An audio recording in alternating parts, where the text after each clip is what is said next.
I'm not gonna lie, I was getting worried about where the trajectory of Ryan Preece's career was heading.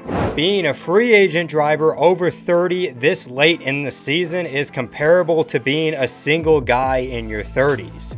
Your options are brutal because these are the leftover opportunities that obviously other people didn't want.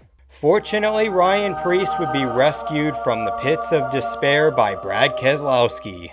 It's safe to say RFK Racing has been restored to its former glory. The strength of RFK, once carried by Biffle, Kenseth, and Edwards, will march forward into the future with Keselowski, Buescher, and now Ryan Preece. Once a brand that I joked about was the Kmart of NASCAR, now has Kroger joining as a full season sponsor. Obviously, Kroger has a lot of B2B deals come over, and considering that this is RFK, I am expecting that a lot of those Kroger brands aren't going to be cooked in seed oils.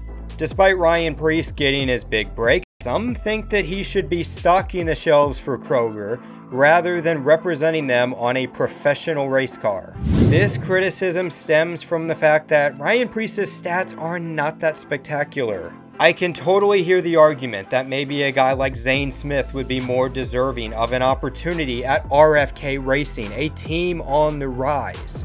He has proven that he can be a championship contender at the NASCAR level, unlike Ryan Preece so far.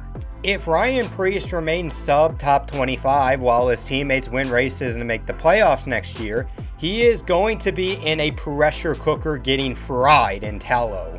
In fact, Brad Keselowski in this situation might have to channel his inner Dan McLaughlin. Bye-bye, and then take a trot. However, in many cases, statistics can be black and white. Statistics don't accurately showcase the gray area, which that has mostly been the career of Ryan Preece. The greatest attribute about Ryan Preece and why he deserves his opportunity at RFK Racing is that he is a throwback to old NASCAR drivers.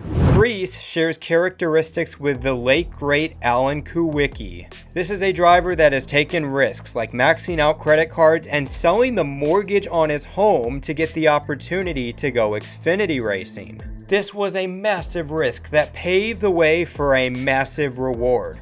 Not just because Ryan Preece will forever live inside Elliott Sadler's head rent-free. 5 laps to go, I passed my teammate, I'm leaving him 5 laps to go to win a freaking championship.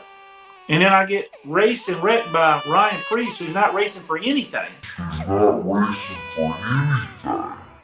We all go. Why not enjoy the go with Charmin Ultra Soft?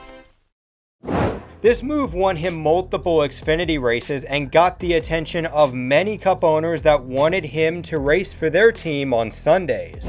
Ryan Preece is a breath of fresh air in a modern NASCAR deprived of personality.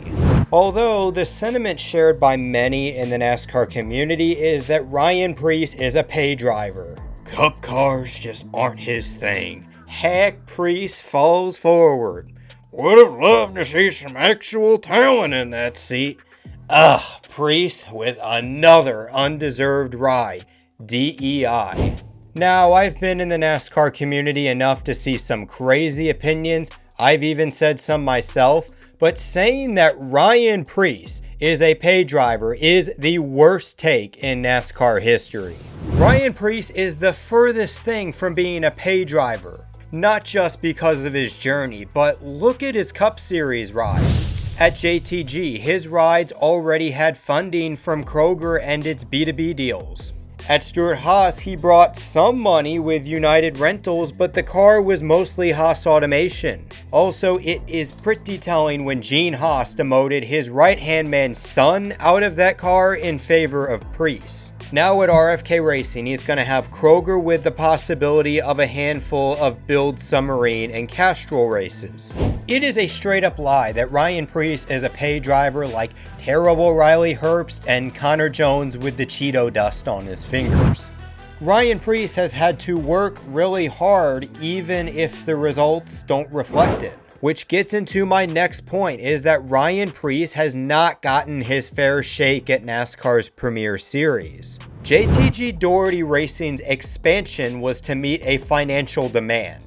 Kroger had so many B2B deals where they needed a second car to showcase all of those brands at 200 miles an hour. Sure, JTG formed alliances with the likes of Hendrick and RCR, but they were never equipped to win races and be a weekly contender. Originally, Stewart Haas Racing was where Ryan Preece was finally going to cut out the bullshit. Well, that was before Stewart Haas Racing completed their Robert Yates Racing arc, minus the Elvis music and root beer floats in the shop.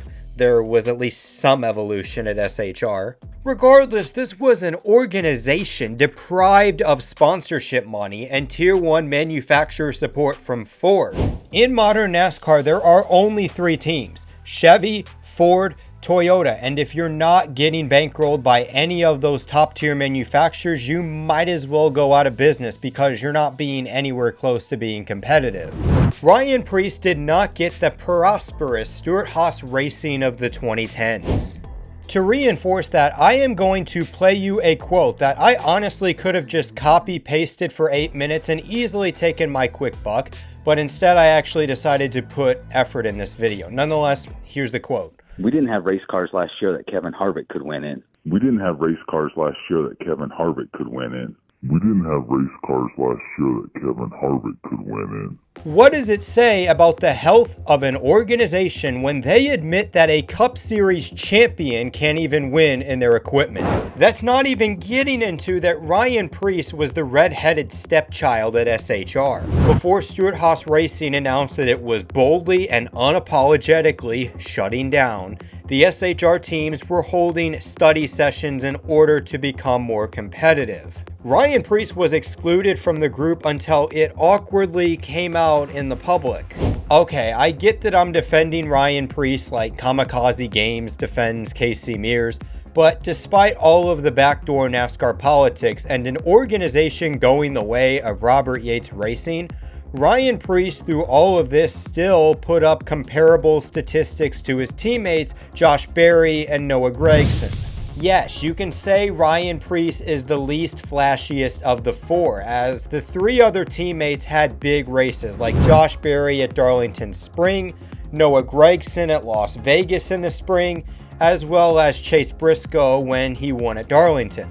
However, Ryan Preece still had some strong runs at Stewart Haas, like at the Clash, Spring Martinsville, and Summer Richmond all in 2023.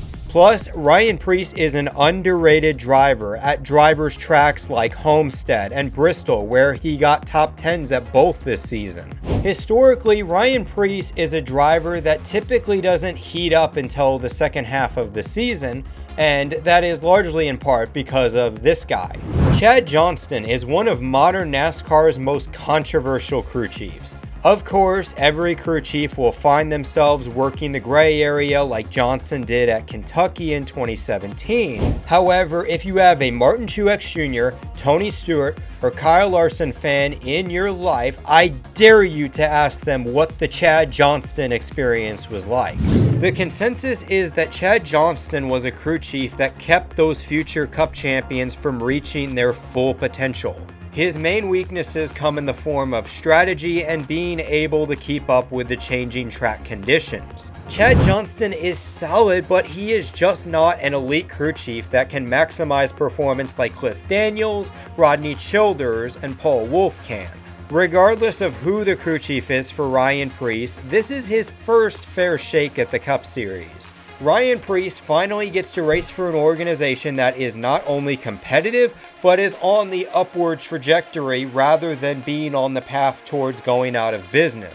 RFK Racing has been one of the best Gen 7 teams, with both Chris Buescher as well as Brad Keselowski winning races and making the playoffs. This is why there's a lot to be positive about Ryan Preece, and I hope that Ryan Preece wins his first race, not only because he would trigger Elliott Sadler, but prove that this third time is the Lucky Charm, which, by the way, Lucky Charms is another food product that won't be anywhere near an RFK Ford, considering all the food dyes and artificial ingredients it has.